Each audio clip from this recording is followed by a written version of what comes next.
Daddy, my hands hurt. It was not a scream, not even a loud cry, just a whisper, frail, trembling, almost drowned out by the silence of the mansion. But to Ethan Caldwell, those words cut through the air like a blade, striking the very center of his chest. The house had long been filled with silence. Polished marble floors reflected the hollow shine of chandeliers. Heavy drapes muffled the world outside. The hallways, wide and carpeted, echoed only with his footsteps whenever he returned late at night. Joy had been absent here since Sarah died. But today, as Ethan set down his briefcase in the foyer, he froze. That whisper drifted down from the upper floor, faint but undeniable. Daddy, my hands hurt. His heart clenched. He thought he had imagined it. But then the sound came again, weaker, thinner, yet piercing with the weight of desperation. Without a second thought, Ethan bounded up the grand staircase. His polished shoes sank into the thick carpet, but inside his chest his heart was hammering like a war drum. He reached the second floor, the air heavy with the smell of detergent and something sharper. Blood. Through the half-open bathroom door he saw her, Lila, his 7-year-old daughter. She was kneeling in a pool of soapy water, her nightdress clinging damply to her thin frame. The cloth in her hands was darkened with blood. Tiny cuts crisscrossed her small palms, red lines where the skin had broken open under relentless scrubbing. Drops of blood mixed with water, spreading across the tiles in diluted pink streaks. And standing above her, arms folded, was Veronica Hale. Draped in an emerald silk dress, Veronica's figure was flawless, every hair in place, every curve deliberate, her lips curled with a smile, the kind that could charm a boardroom or a party full of investors. But in this moment, it was not sweetness. It was control. Ethan's world tilted.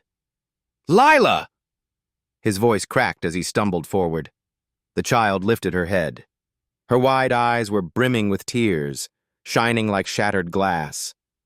And in that gaze, Ethan saw something that pierced him deeper than any wound, the silent plea of a child who no longer believed she could be saved. It was the same gaze Sarah had given him on the hospital bed years ago, when her hand slipped from his, whispering only, "Stay with her, Ethan. Please, stay."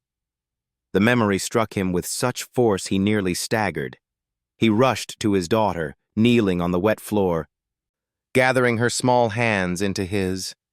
Blood stained his fingers. Her skin was cold, trembling.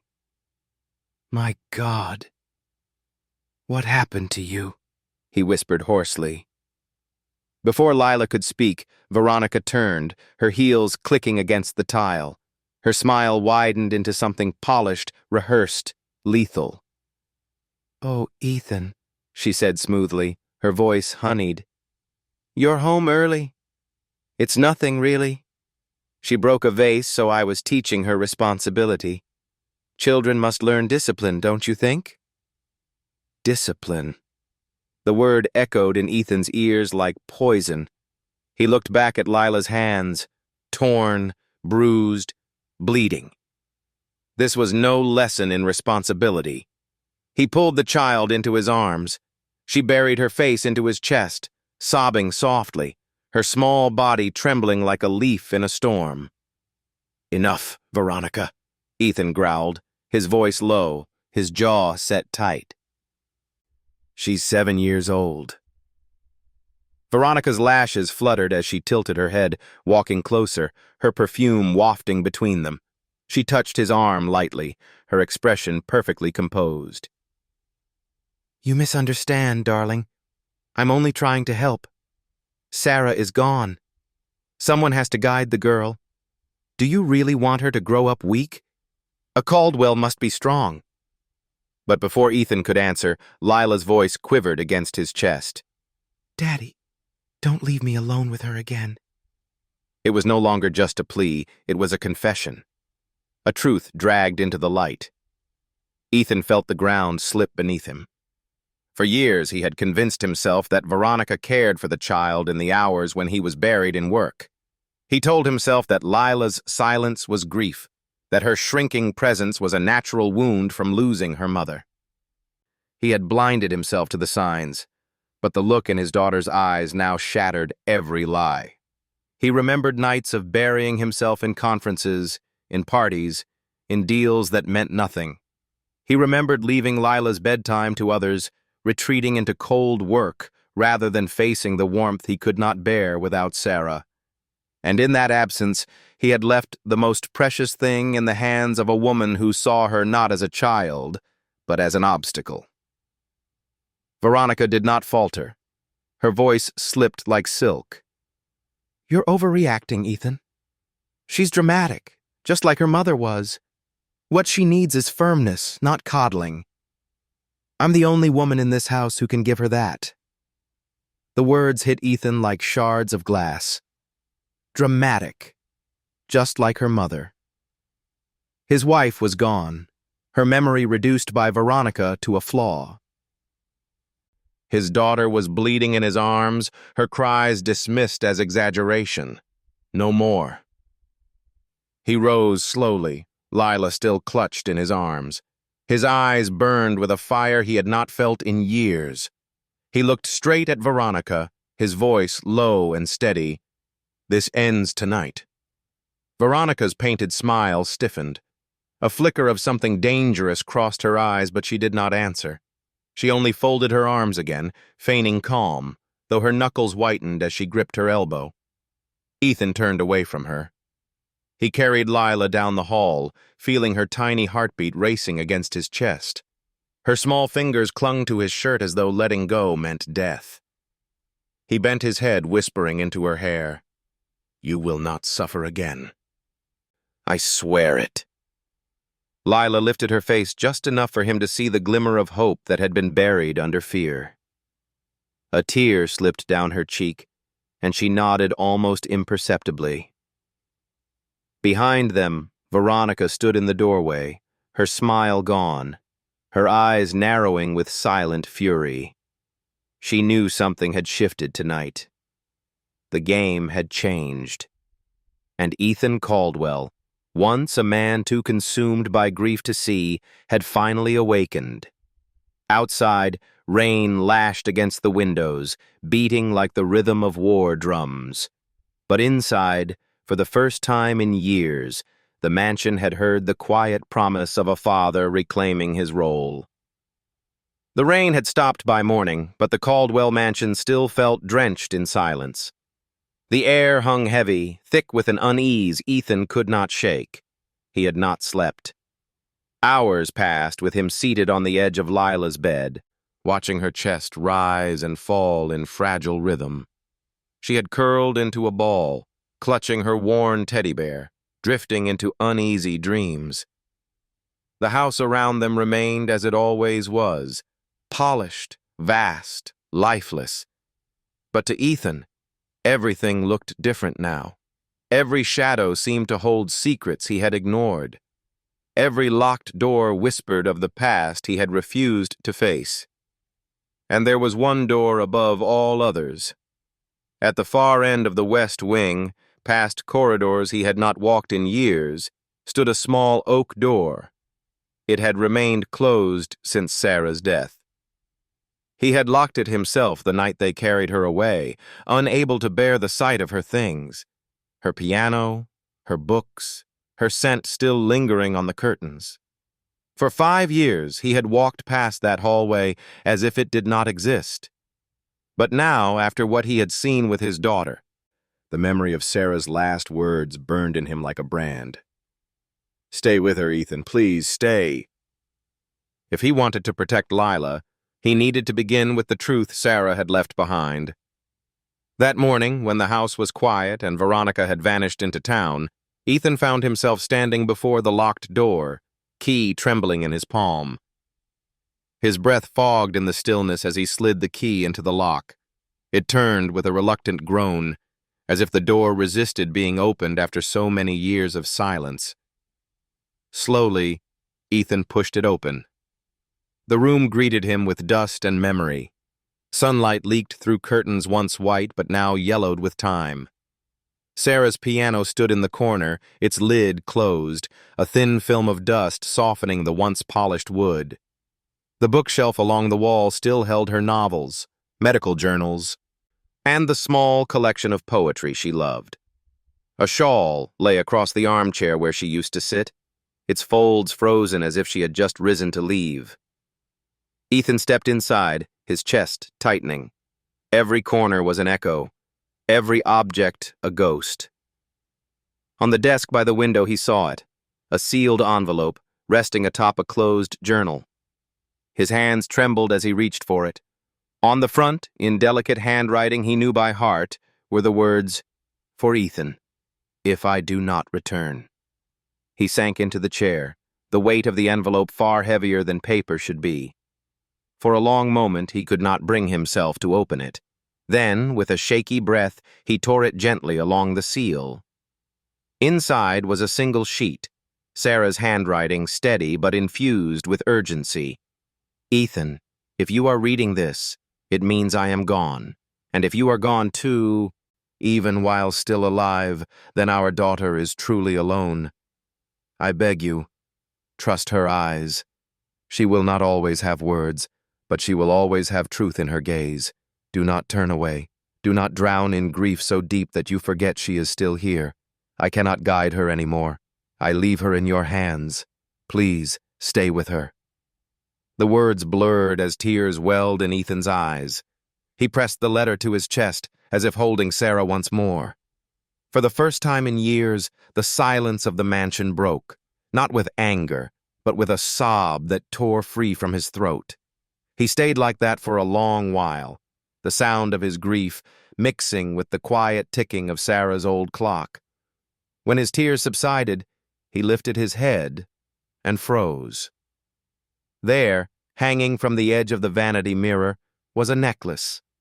Not just any necklace. Sarah's pearls. The very set she had worn on their wedding day, the one she had promised would be Lila's inheritance when she turned 18. Ethan had searched for it after her death, only to be told it had been misplaced in the hospital. He had eventually convinced himself it was gone forever. But here it was, dangling in plain sight, except not in this room. He remembered clearly now. Just last night, Veronica had been wearing it. His chest tightened. The image of Veronica leaning over the dinner table, the pearls gleaming at her throat, collided with the sight of them here, where Sarah's presence lingered. How had Veronica come to possess them? A storm of suspicion began to gather in Ethan's mind. He had ignored too much, dismissed too much. Now he could not. He folded Sarah's letter carefully, slipping it into his breast pocket as though it were a shield. The truth was speaking, and he could no longer silence it. He rose, scanning the room once more. His eyes fell on Sarah's journal. The leather cover was worn at the edges, as if her hands had lingered there often. He opened it and found sketches of lullabies she had half-written for Lila, notes about medical treatments she had hoped to pursue, and fragments of her thoughts during her last months. On one page, a sentence stood out, circled twice in her pen. "If Ethan cannot see, Lila will suffer." Ethan closed the journal slowly, a weight settling into his bones. He had been blind, exactly as Sarah had feared. He had surrendered the role of father to grief, and in his absence, darkness had crept into his daughter's life. A floorboard creaked in the hallway.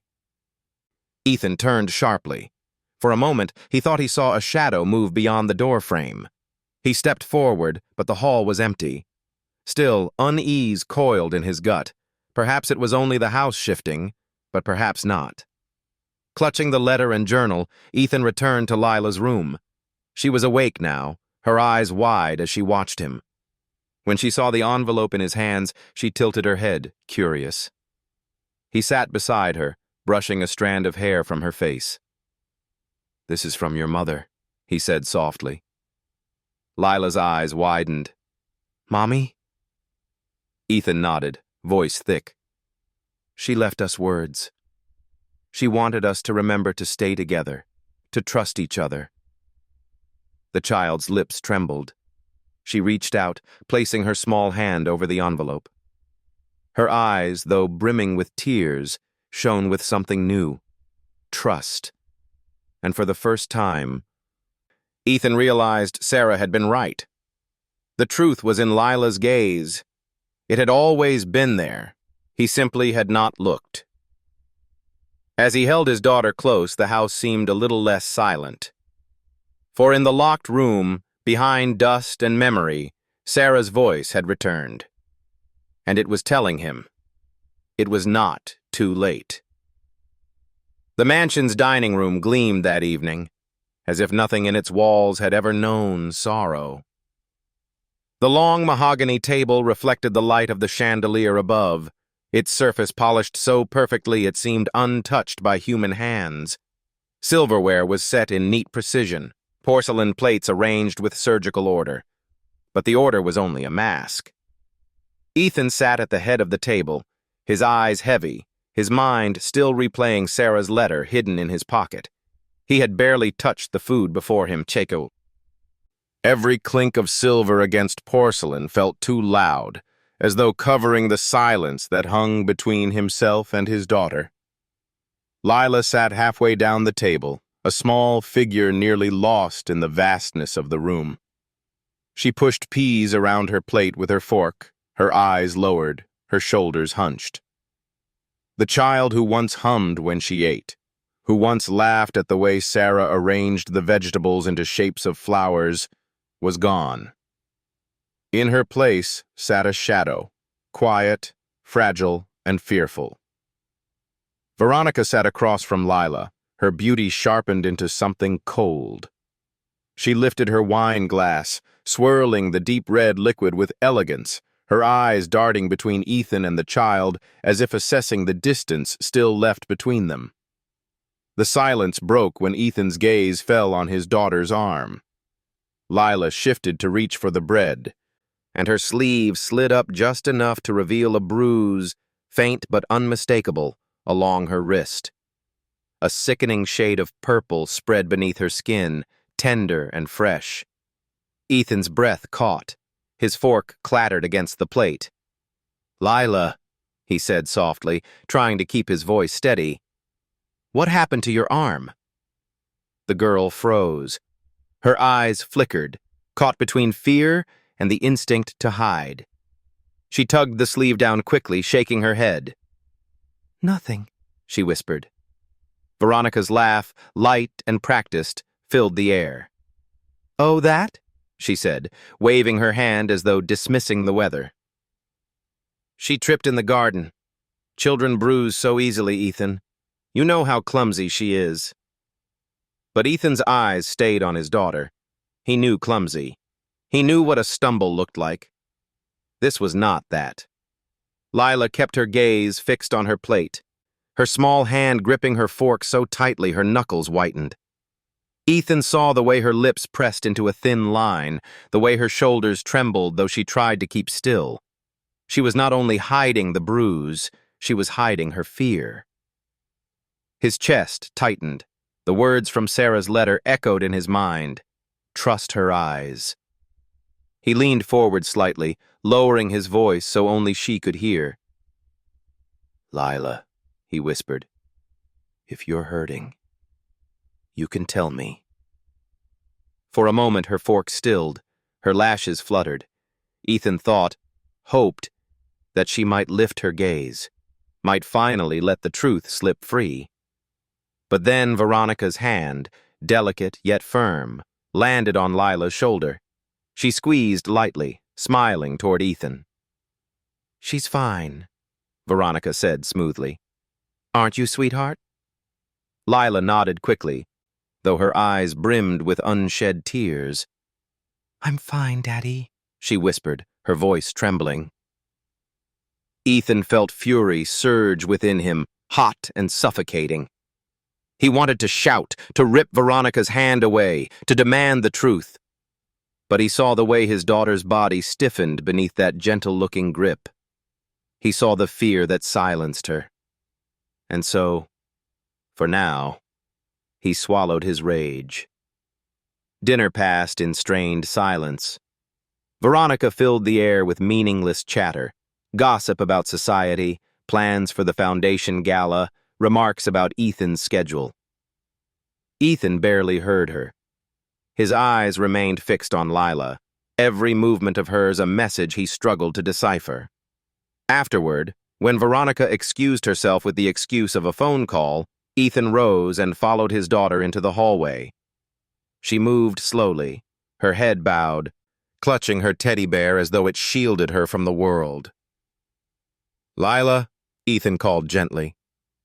She stopped, her small shoulders tense. He knelt down to her height, his hands resting on his knees, trying to soften his voice. "I saw your arm. I saw your eyes at the table. You don't have to be afraid with me. If someone is hurting you, please tell me." The girl lifted her gaze at last, her eyes wide and glistening. For a heartbeat, Ethan thought she might speak. He saw the storm behind her silence, the truth pressing against the cage of fear. But then she lowered her gaze again, hugging the teddy tighter. "I'm okay," she whispered. And she hurried away, leaving Ethan kneeling in the hallway, his heart breaking.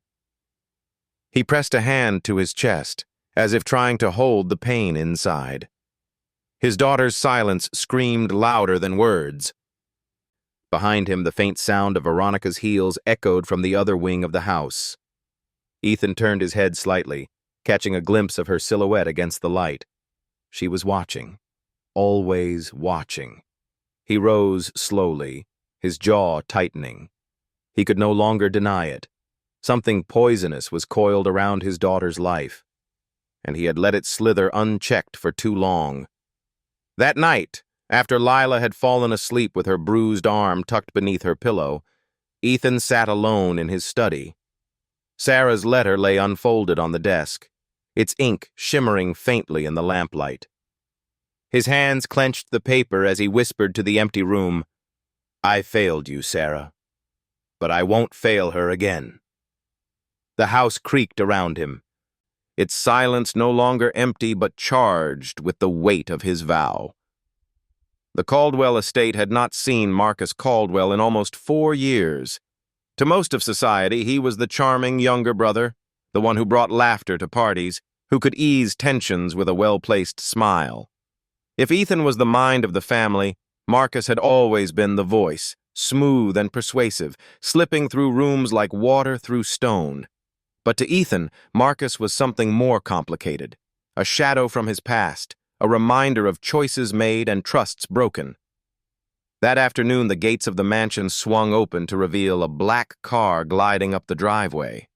Lila, who had been reading on the porch steps, froze at the sound of tires crunching against gravel. Her small shoulders tensed, her eyes darting toward the car as though it carried something she could not name but already feared. Ethan stepped out onto the porch just as Marcus emerged. Tall, impeccably dressed, Marcus carried himself with the ease of a man who belonged everywhere. His smile widened when he saw his brother. "Ethan," Marcus called warmly, spreading his arms.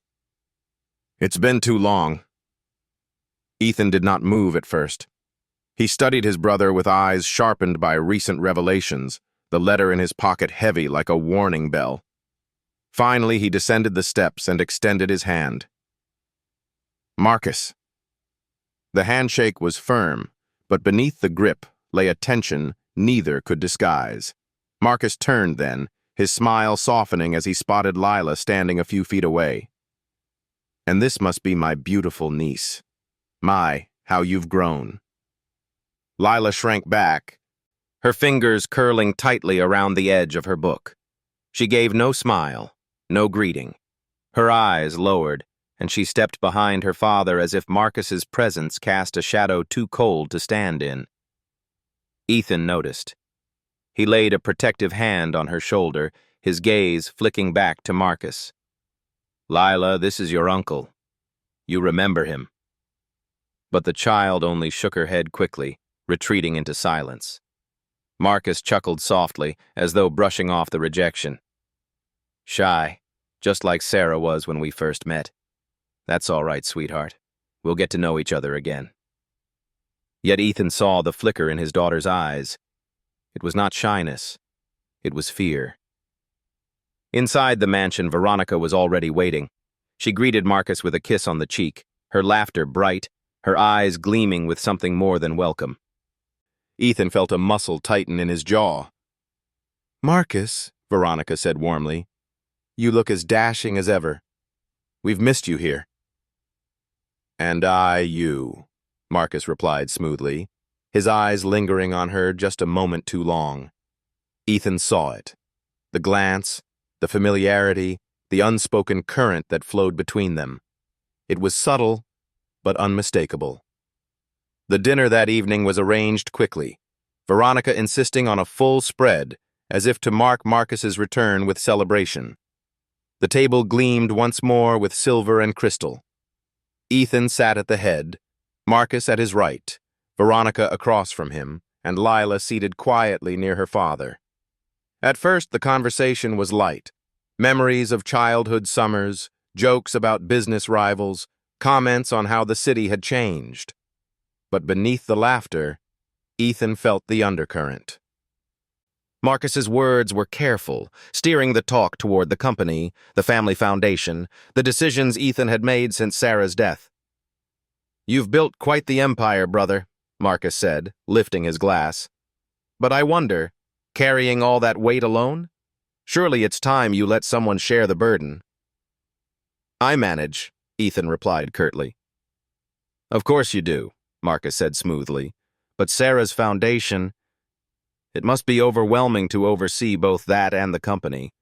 Perhaps it's time for a trustee, someone in the family who understands the vision." His eyes flicked to Veronica. Ethan's fork stilled. "Sarah's vision does not need a new trustee," he said flatly. The air thickened. Veronica set her glass down with deliberate grace. "Marcus is only trying to help, Ethan. You can't do everything alone. And Lila, well, she needs a father who isn't consumed by endless responsibilities." The words hit their mark. Ethan's hand tightened around his glass, but he kept his composure. "Lila needs protection," he said softly, almost to himself. Across the table, Marcus smiled faintly, but his eyes remained cold. Later that night, when the house had quieted and Veronica had gone upstairs, Ethan lingered in the study. Papers were spread before him, untouched. He could not shake the image of Lila's frightened eyes when Marcus had greeted her. A sound drifted from the hallway. Ethan stilled.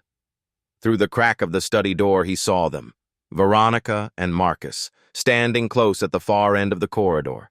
Their voices were low, but the words carried just enough. "He's vulnerable," Marcus whispered. "Grief still blinds him. We just need the signature. Once the papers are signed, the company is ours. The foundation, too." "And the girl?" Veronica's voice was a blade softened by silk. "She won't matter," Marcus said coldly. "He'll fold. He always does." Ethan's heart thundered in his chest. Rage flared hot, but he forced himself still. If he confronted them now, they would deny it. He needed proof. He leaned back, closing his eyes, Sarah's letter burning against his chest. Trust her eyes. He remembered the way Lila had looked at Marcus, fearful, withdrawn, silent. A child's instinct was rarely wrong. Later that night, Ethan entered his daughter's room. She was awake, her teddy clutched tightly, eyes glimmering in the dim lamplight. "Daddy," she whispered, "I don't like him." Ethan sat on the edge of the bed, brushing her hair gently. "Why, Lila?" Her eyes brimmed with tears, but she only shook her head, unable to put into words what she felt. "Please, don't let him take you away." Ethan's throat tightened. He pulled her close, pressing his lips to her hair.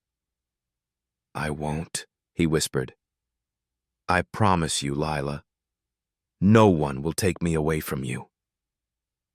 And as the mansion creaked in the night, Ethan Caldwell realized the war for his daughter and for Sarah's legacy had only just begun. The storm had rolled in overnight. By morning, the sky above the Caldwell estate was bruised with thunderclouds, and the air pressed down heavy with the scent of rain. Ethan sat in the study, the long oak table before him covered with contracts and documents neatly arranged by Veronica. She stood near the window, her silk dress catching the dim light, her expression composed yet sharp. Marcus lingered by the fireplace, his hands in his pockets, his smile faint and unreadable. The room was too quiet. Only the ticking of Sarah's old clock on the wall broke the silence. Ethan's eyes scanned the papers. The pages were thick, filled with clauses and legal jargon designed to lull him into acceptance. On the surface, they spoke of restructuring, of securing the foundation's future, of ensuring stability for Lila. But Ethan could feel the trap. Julia Hayes, his family's lawyer, had been unreachable all morning. Veronica had arranged this meeting carefully, making sure Ethan stood alone. Or so she thought. As Ethan reached for the pen, his mind raced. He thought of Sarah's letter, of the words she had left him. Trust her eyes. He thought of Lila's bruises, her whispered pleas. He thought of the glance he had seen exchanged between Marcus and Veronica in the hallway. He hesitated. And in that pause, the smallest hand in the room moved. Lila had slipped in quietly, unnoticed by the adults. She carried her teddy bear, her hair still loose from sleep. Her eyes, wide and watchful, fixed on her father. She walked closer, her small steps barely making a sound on the rug. As Ethan reached to lift the pen, she came beside him and with trembling fingers slid a folded piece of paper into his palm. He glanced down. In the smallest, shakily written letters were 2 words: "Don't sign." His chest tightened. He looked at his daughter. Her eyes, so wide, so fragile, yet filled with truth, met his. There was no mistaking it. This was her cry for help, the one she had not been able to voice at dinner, the one she had buried under silence. Ethan's hand stilled. He set the pen down. "Something wrong, brother?" Marcus asked smoothly, his voice calm but his eyes narrowing.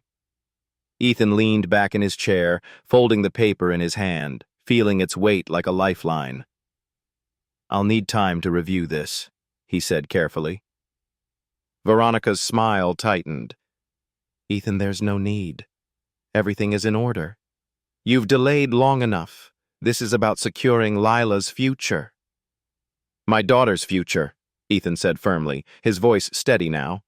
"And I'll make sure it's safe on my terms, not yours." A shadow crossed Marcus's face. Veronica's hand twitched at her side. For the first time, the smooth veneer of control cracked. Ethan rose, gathering the contracts into a neat stack. "This conversation is over." He turned and walked out, Lila at his side, her tiny hand gripping his. In his private room, away from their eyes, Ethan unfolded the paper again. The words "don't sign" stared back at him, fragile yet powerful. He sat down heavily, pulling his phone from his pocket. With careful precision, he laid out each contract on the desk and began photographing every page. He sent the images to Julia Hayes with a single message: "Review immediately. Suspect fraud."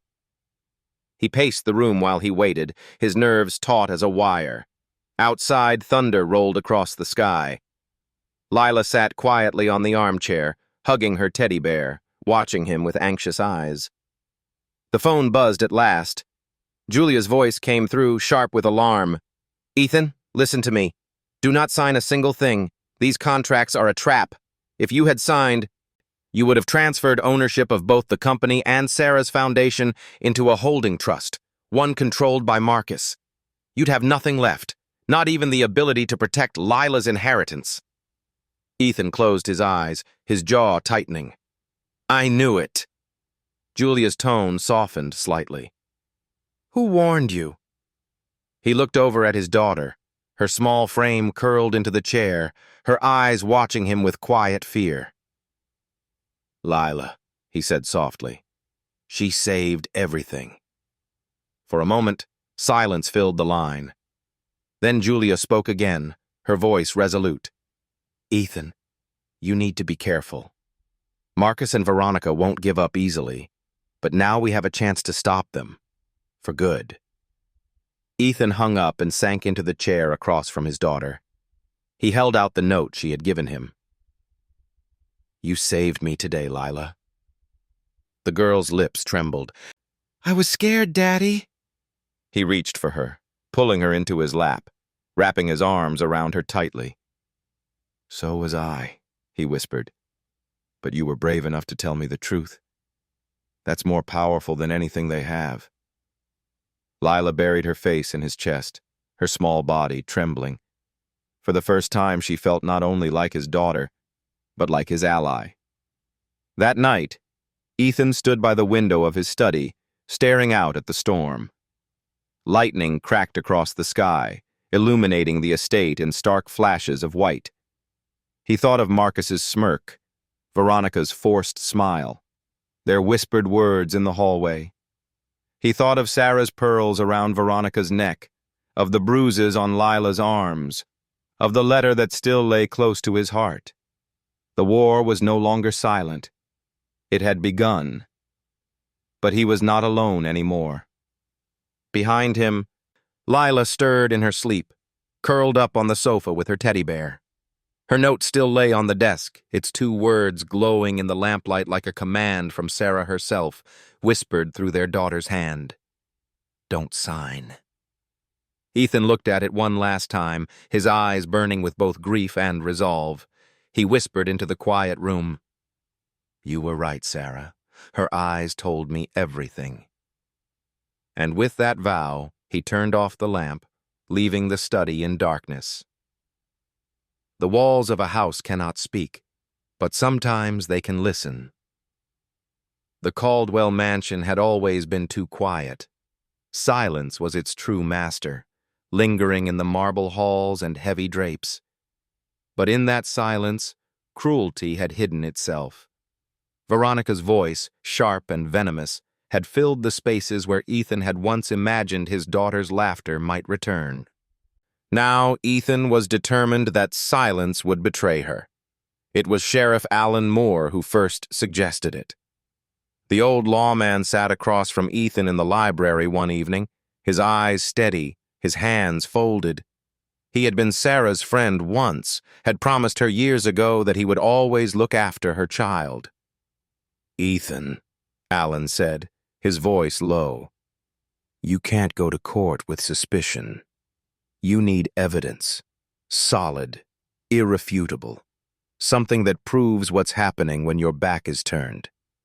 Ethan nodded, his jaw set. I know. Alan reached into his bag and pulled out a small device, no larger than a pack of matches. This recorder's sensitive. Leave it in the right place and it'll pick up everything. She won't know it's there. You need her words, Ethan, not just your fears. Ethan stared at the device for a long moment before taking it. It felt cold, metallic, and heavy with promise. That night, while Veronica busied herself with a phone call in the sitting room, Ethan slipped quietly into the upstairs hall. He placed the recorder beneath the console table just outside Lila's bedroom, close enough to catch whatever words passed between Veronica and the child when he was not near. His hands trembled as he positioned it, his heart thundering with both fear and hope. For hours afterward, he waited. The first day yielded nothing. Veronica was careful, her voice sweet when Ethan was within earshot. She crooned about dresses, about piano lessons, about how a girl must learn to be proper. But on the second night, when Ethan feigned a business trip and left the house, the trap was set. He parked his car down the road, returned quietly through the back gate, and slipped into the library where he knew the recorder's signal would reach. His chest tightened as he pressed play. At first, only static. Then the sound of footsteps, slow and deliberate. Veronica's voice, soft as silk but sharp as broken glass. "You think your father believes you? You think he'll choose you over me?" There was silence. Then, faintly, Lila's voice, trembling, small. "I didn't tell him anything." A pause. Then Veronica again, lower, dripping with venom. "Good. Because if you ever do, if one more word leaves those lips, I'll scatter your mother's ashes in the gutter. Do you hear me? I'll take what's left of her and grind it into the street." Ethan's breath caught. The blood drained from his face. His knuckles whitened around the recorder. Lila's gasp came next, a sound of raw fear followed by muffled sobbing. Veronica's footsteps shifted closer, the sound of her heels striking the floor. "Quiet," Veronica hissed. "Not a word, or you'll lose her all over again." The recording ended with the slam of a door. Ethan sat frozen in the library chair, every muscle in his body locked. His throat burned, his chest crushed as though the weight of the world had pressed down on him. He had imagined cruelty. He had suspected abuse. But this desecration of Sarah's memory, this deliberate terrorizing of his child, was beyond cruelty. It was evil. For a moment, rage consumed him. He wanted to storm upstairs, tear Veronica from the house, cast her into the storm that beat against the windows. His fists clenched. The image of her smirk burned into his mind. But then he thought of Lila, of her wide, frightened eyes, of her whispered plea, "Don't leave me alone with her." If he acted rashly now, if he exploded without strategy, Veronica would twist it. She would paint herself the victim, cast doubt, shield Marcus, and leave Ethan looking like a desperate widower grasping at shadows. No. He could not lose. Not this time. He pressed the recorder to his chest, closing his eyes. The voice of his wife seemed to echo from the letter hidden in his pocket. Trust her eyes. And now, at last, he had more than eyes. He had proof.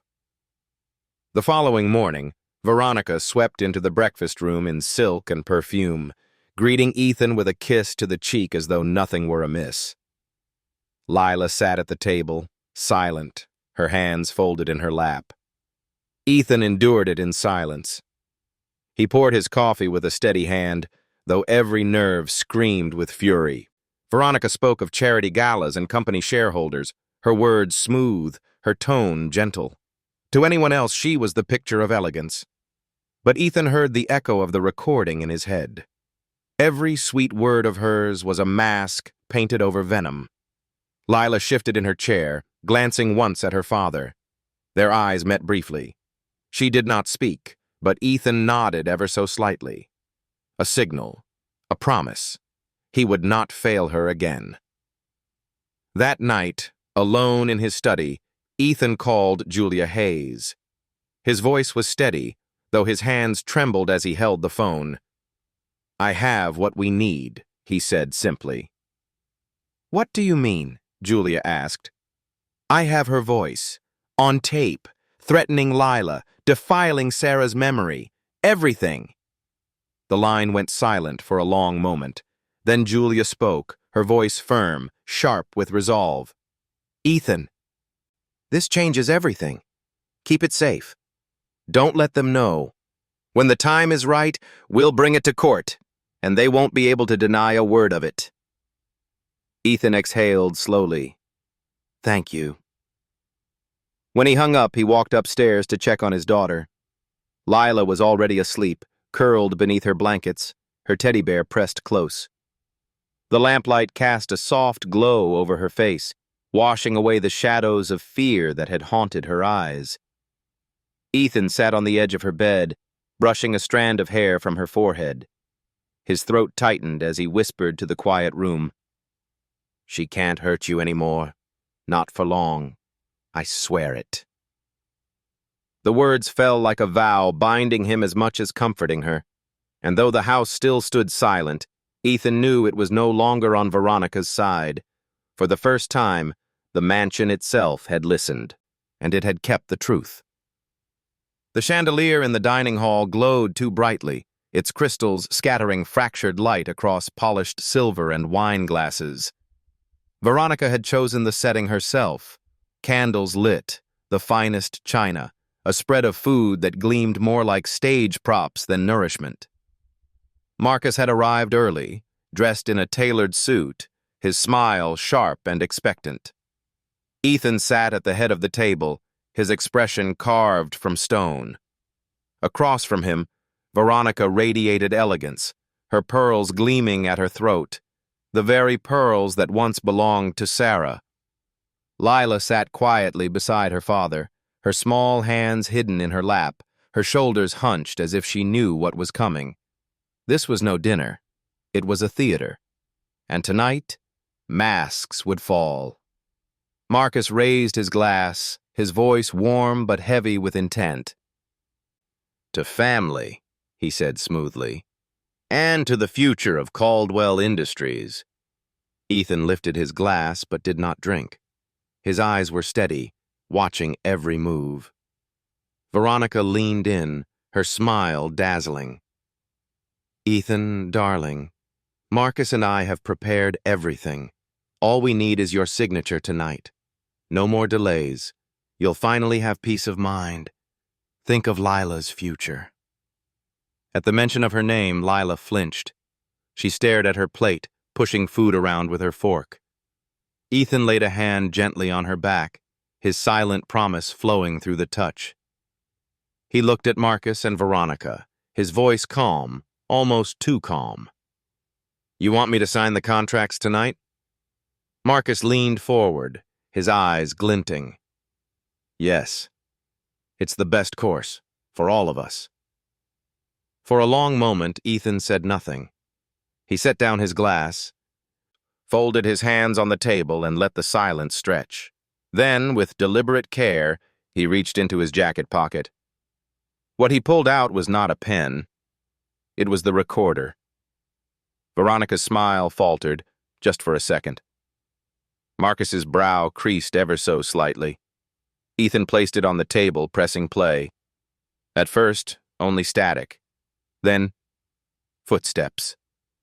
Veronica's voice filled the room, dripping with malice. "You think your father believes you? You think he'll choose you over me?" Lila's head jerked up. Her eyes widened, horror flooding her face as her own trembling voice came from the speaker. "I didn't tell him anything." Veronica's voice again, sharper now, laced with venom. "Good. Because if you ever do, if one more word leaves those lips, I'll scatter your mother's ashes in the gutter. Do you hear me? I'll take what's left of her and grind it into the street." The room froze. The chandelier's glow seemed suddenly cold, harsh. Marcus's fork clattered to his plate. Lila gasped, tears springing to her eyes. She turned and buried herself in her father's arms. Veronica sat motionless, her face drained of color. For the first time, her mask slipped completely. Ethan wrapped his arm around his daughter, his voice steady but shaking with fury held in check. "That's what you've done in this house. That's who you are." Veronica tried to speak, her words stumbling out. "Ethan, I was upset. I didn't mean—" But Marcus slammed his hand on the table, his composure cracking. "What the hell is this, Ethan? Spying on your own family? Recordings? You're out of your mind." Ethan turned on him, eyes blazing. "Family? You call this family? Conspiring behind my back, tormenting my daughter, desecrating Sarah's memory? No, Marcus. This is betrayal, and it ends tonight." Veronica's lips trembled. "You don't understand. I was only trying to—" "Silence!" Ethan snapped, his voice rising for the first time in years. You threatened a child. My child. Sarah's child. You're finished here." The silence that followed was heavier than stone. Marcus pushed back his chair, his voice low and venomous. "You'll regret this, brother. You always were too sentimental, too weak to do what needed to be done. You think you've won tonight? This isn't over." He stormed out, the echo of his footsteps pounding against the marble floor. Veronica remained frozen, her hands trembling against the linen tablecloth. For once, she had no words. Ethan stood slowly, lifting Lila into his arm. She clung to him, her tears soaking into his shirt, her small body trembling. He pressed his lips to her hair. "It's over, baby," he whispered. "You're safe now." Veronica stared at them, her mask shattered, her empire of manipulation crumbling in silence. Ethan turned his back to her without hesitation, carrying his daughter out of the dining hall. The recorder still lay on the table, its light blinking, as if to remind the house that the truth had finally been spoken. Later, in the quiet of Lila's room, Ethan held her on the edge of the bed. She looked up at him, her eyes red from crying. "Daddy," she whispered, "will she come back?" Ethan cupped her face in his hands, his own eyes wet. "No, Lila. She will never hurt you again. I promise you that." She nestled against him, her voice muffled against his chest. "Mommy would be proud of you."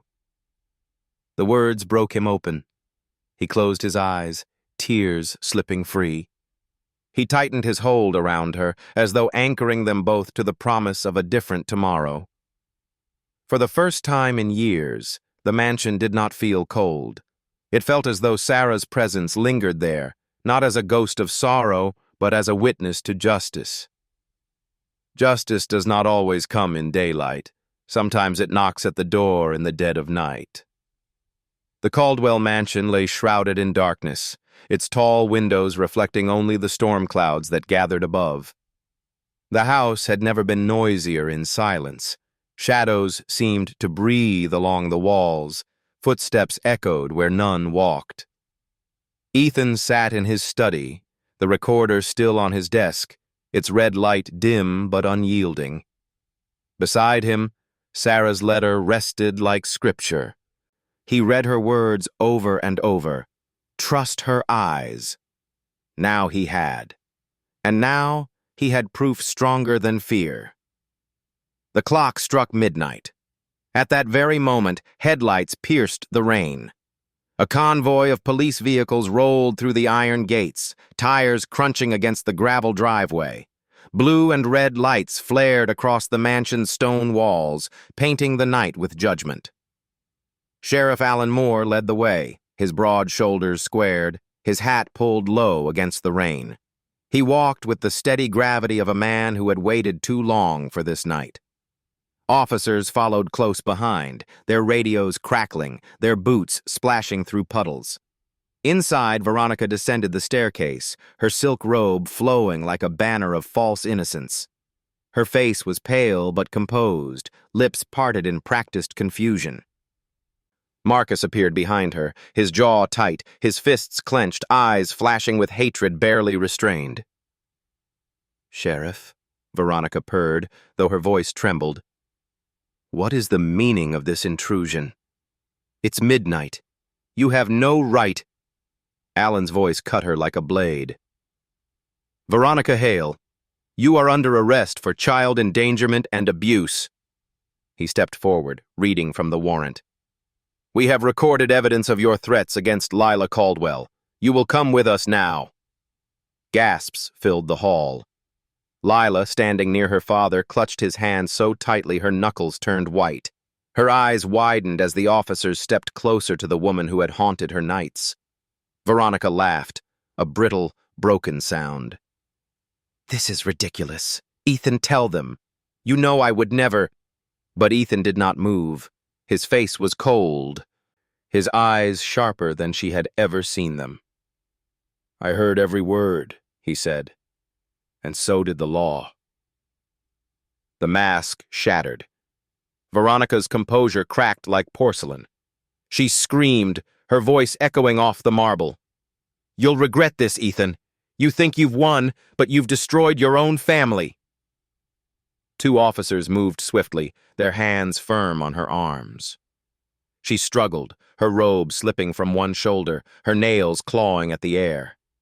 But it was useless. The cuffs clicked shut, the sound final as a gavel. Marcus stepped forward, his voice low and venomous. "You'll regret this, brother. You can't fight me. Not in the boardroom, not in the courts. I'll take everything Sarah left. Everything." Sheriff Allen turned toward him. "Marcus Caldwell, you are also under investigation for conspiracy to commit fraud and attempted corporate theft. We advise you to stay where you are." Marcus's smile was sharp, his teeth bared like an animal cornered. "You have nothing on me." Allen's eyes did not flinch. "We have enough, and we'll have more soon." Marcus locked eyes with Ethan. For a moment, time stilled. The two brothers, bound by blood and broken by greed, stood across from each other like warring kings. Marcus's voice dropped to a hiss only Ethan could hear. "This isn't the end." And then the officers led him away, his threats lingering like smoke in the air. When the doors closed behind them, silence fell heavy. Only the ticking of the old clock remained, steady, unshaken. Ethan knelt beside his daughter. Lila's face was pale, her lips trembling. She stared at the empty space where Veronica had stood, as though expecting her shadow to remain. "Is she gone?" Lila whispered. "Yes," Ethan said, his voice steady though his throat burned. "She's gone." Lila's tears spilled at last. She threw her arms around his neck, sobbing into his shoulder. He held her close, his arms wrapping around her small frame, his cheek pressed against her hair. "You're safe, baby," he whispered. "You're safe." For a long time they stayed like that, father and daughter clinging to each other in the ruins of betrayal. Sheriff Allen stepped forward, his voice softer now. "Ethan, I'll make sure she never comes near your child again. And Marcus, we'll bring him down in court. You have my word." Ethan looked up, his eyes wet but resolute. "Thank you, Allen. For Sarah. For Lila." Allen tipped his hat, his face etched with the weight of justice long delayed. "Some debts take years to settle. Tonight, one of them has been paid." Later, after the officers and flashing lights had gone, the mansion felt strangely empty. The air no longer reeked of perfume and deceit. For the first time in years, it breathed freely. Ethan carried Lila to her bed. She clutched her teddy bear, still hiccuping from tears, but her body finally loosened, the tension uncoiling from her small frame. He tucked her in gently, smoothing her hair back from her damp cheeks. She blinked up at him, her voice faint. "Daddy, will Mommy know?" His throat closed. He sat on the edge of her bed, taking her hand. "She knows, sweetheart. She sees you. She hears you. And I think tonight, she's proud of both of us." Lila smiled faintly through her exhaustion. Her eyes drifted closed, her hand still resting in his. Ethan stayed beside her until her breathing deepened. Then he rose, stepping to the window. The storm outside had broken. The clouds were parting, and the moonlight spilled across the garden where Sarah once planted lemon trees. He stood there for a long time, whispering into the night. "It's over, Sarah. She's safe. I swear it." And for the first time in years, he believed it. The mansion was quieter than it had ever been. The echo of police boots had faded, the perfume of deceit had been carried away in the night, and for the first time in years, Ethan felt the walls breathe. Yet silence alone did not heal. Silence was simply absence. It was Lila who broke it. The morning after Veronica's arrest, Ethan found her wandering the West Wing, barefoot, her teddy bear tucked under one arm. She stopped in front of the locked door, the same door he had opened weeks earlier, the one that had sheltered Sarah's memories. Her small hand rested on the knob. She turned to him with wide eyes. "Daddy," she whispered, "can we go in?" His chest tightened. That room had been his refuge of grief and his prison of avoidance. But now his daughter was asking, not for answers, but for courage. He nodded. Together they stepped inside. Dust motes danced in the morning light. The room smelled faintly of lavender and old paper. And there, in the corner, stood Sarah's piano. Its keys were yellowed, its lid closed, but it was still whole, waiting. Lila approached it slowly, as though it were a living thing. Her fingers brushed the lid, hesitant. "Mommy used to play here, didn't she?" Ethan swallowed hard. "Yes. Every evening. She'd play until you fell asleep." Lila's eyes glistened. "I remember a little." Ethan stepped forward, lifting the lid. The sound of wood creaking echoed like the opening of a tomb. Dust puffed into the air. The keys stared back at them, some chipped, some dull, but still capable of song. He sat down on the bench, his fingers hovering over the keys. He had not touched them since Sarah's funeral. His hands trembled. "Daddy?" Lila whispered. He looked at her. Her small hands rested on the edge of the piano, her eyes pleading, not for perfection, not for music as it once was, but for something to live again. Taking a deep breath, Ethan pressed a single key. The note rang out, wobbly and slightly flat, but it lingered. Lila's eyes widened, as if that fragile sound had broken a curse. "Come," he said gently, patting the bench. She climbed up beside him, her legs dangling, her fingers hovering uncertainly. "Your mommy was teaching you something before she—" His voice caught. He steadied himself. "Do you remember the song?" Lila shook her head. "Not really, just something soft." Ethan nodded. "That's enough." He placed her hand on the lower keys and guided her fingers. Together, they pressed 3 notes, hesitant, uneven, but connected. A fragment of melody emerged, fragile as glass. And then, as if memory lived in her bones, Lila struck the next note herself. Her eyes flickered in recognition. "That one," she whispered. "Mommy played that one." Ethan's breath hitched. He followed her lead, adding chords around her single note. Slowly, painfully, haltingly, the melody began to return. The lullaby Sarah had written, but never finished. Lila pressed another key, then another. Soon, her small hands moved more surely. Ethan filled in the spaces, his deeper notes anchoring hers. The room swelled with sound, imperfect but alive. It was not the flawless music Sarah had once played, but it was theirs. Father and daughter, weaving broken pieces into something whole. Tears blurred Ethan's vision. His fingers stumbled and he bowed his head. "I'm sorry, Sarah," he whispered. "I should have done this sooner. I should have been here." Lila turned to him, her eyes shining. "Daddy, don't cry. We can finish it together." The words pierced him, not with pain, but with healing. He nodded, wiping his face with the back of his hand. "Yes, sweetheart. Together." They played until the morning light shifted across the floor. The melody faltered, rose, and faltered again.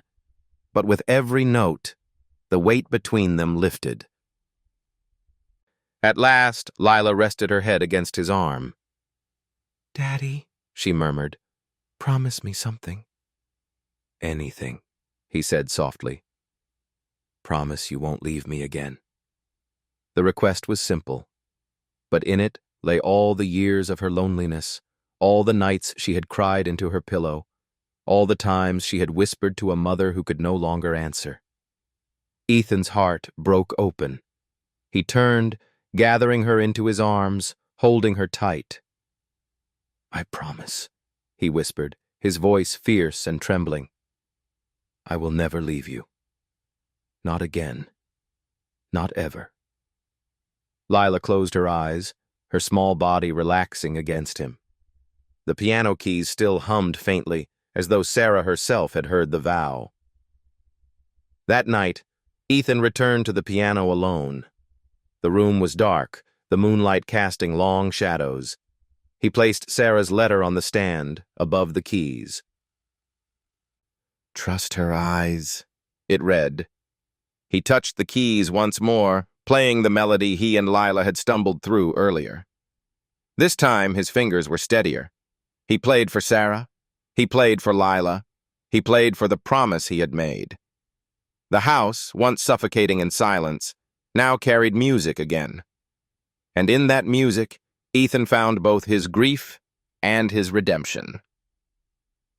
Sometimes the smallest stage can carry the loudest truth. A year had passed since the stormy night when Veronica was taken away in handcuffs and Marcus was dragged into courts and headlines. The Caldwell mansion was no longer a fortress of silence. It had become a home. Where once the halls echoed with footsteps heavy with suspicion, now they carried lighter sounds, the faint humming of a child, the tinkling of piano keys, the clink of glasses filled not with wine but with lemonade. Lila laughed again. Ethan smiled again. And Sarah's presence, though gone, was woven into everything. But healing was not just private. It was meant to be shared. That spring, the school announced its annual music concert. Parents gathered in the auditorium. Children practiced nervously behind curtains, and the air was alive with excitement. For Lila, it was her first time performing on stage since her mother's death. The thought of it had once filled her with terror. Now, she stood backstage, her small hands steady on the hem of her dress. Ethan knelt beside her, adjusting the bow in her hair. His voice was gentle. "You don't have to do this if you're afraid." Lila shook her head, her eyes glowing with quiet strength. "I'm not afraid anymore, Daddy. Mommy wanted me to play, and I want you to hear it." Ethan's throat tightened. He kissed her forehead, whispering, "Then play for both of us. For all three of us." The auditorium filled quickly. Rows of parents and grandparents leaned forward, cameras ready, smiles wide. Ethan sat in the front row, his heart pounding harder than it ever had in a boardroom. He wore no mask tonight, only the face of a father who was learning how to be one. When Lila's name was called, she walked onto the stage. The crowd saw a 7-year-old girl in a pale blue dress, her shoes polished, her hair tied with a ribbon. But Ethan saw something more. The echo of Sarah's poise, the glimmer of resilience carved through fire, and the fragile miracle of courage reborn. She sat at the piano. For a moment, silence blanketed the hall. Her small fingers hovered above the keys. Then, with a deep breath, she began. The melody was not flawless. Some notes faltered, others rang too sharp. But the song was unmistakable. It was Sarah's unfinished lullaby, now finished by the hands of her daughter. The audience leaned in, mesmerized by the fragile beauty of it.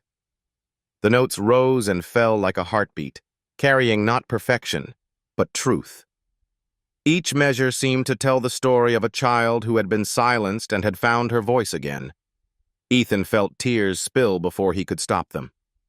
He pressed a hand to his mouth, his shoulders shaking. Around him, other parents clapped in rhythm, swaying gently. But Ethan's eyes never left his daughter. When the last note lingered in the air, Lila lifted her head. For a heartbeat, silence reigned. Then the room erupted in applause. The sound thundered through the hall, echoing off every wall. But Ethan did not clap. He stood. He stood with tears running down his face, clapping only after the others, his voice breaking as he whispered, "That's my girl. You saved me." On stage, Lila's eyes found his. Her lips curved into a smile. And in that moment, it was not just a performance. It was a resurrection. That summer, Ethan and Lila hung a small wooden sign outside the mansion's garden gate. It was hand-painted by Lila herself, the letters slightly crooked but bright with color. House of Music and Lemonade. Neighbors smiled when they saw it. Children came to visit, sipping lemonade while learning scales on Sarah's piano. What had once been a home of fear became a haven of laughter and sound. Ethan poured glasses of lemonade for the children, remembering how Sarah used to serve it on summer days. Lila sat at the piano, teaching simple tunes with patience beyond her years.